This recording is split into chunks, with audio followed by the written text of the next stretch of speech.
నిజామాబాద్ జిల్లా కలెక్టరేట్ ముందు CPM party ఆధ్వర్యంలో ధర్నా నిర్వహించారు.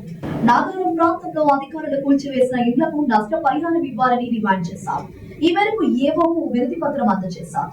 ఈ సందర్భంగా సిపిఎం జిల్లా కార్యదర్శి బాబు మాట్లాడుతూ అధికార పార్టీ అండదండలతో దండు నీతు కిరణ్ భర్త చంద్రశేఖర్ అవినీతికి పాల్పడి పైసలు వసూలు చేసి పేదలకు దొంగ పట్టాలు ఇచ్చారని ఆరోపించారు.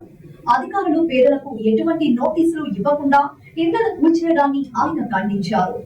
కాదు, నిజామాబాద్ నగరంలోని అనేక కాలనీల్లో పేదలకి ఈరోజు ప్రభుత్వ భూమి ఎక్కడుంటే అక్కడ ఇట్లాంటి రాజకీయ నాయకులు దళారుల యొక్క కన్నుబడి పేదల్ని ముంచుతున్నటువంటి పరిస్థితి.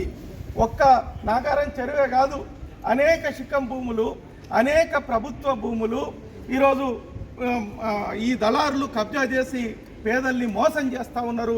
కాబట్టి మేము ప్రభుత్వానికి అధికారులకు ఒకటే విజ్ఞప్తి చేస్తూ ఉన్నాం, ఎవరైతే దీని ఎన్నుకున్నటువంటి సూత్రధారులు ఉన్నారో వాళ్ళ నుండి వెంటనే డబ్బులు రికవరీ చేసి పేదలకు కూల్చిన ఇండ్లకు నష్టపరిహారం ఇవ్వాలా, వాళ్ళకు ఇండ్ల పట్టాలు ఇవ్వాలా.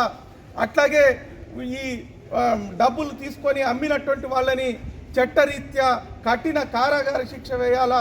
మరొకసారి ఇట్లాంటి తప్పు జరగకుండా ఉండాలా.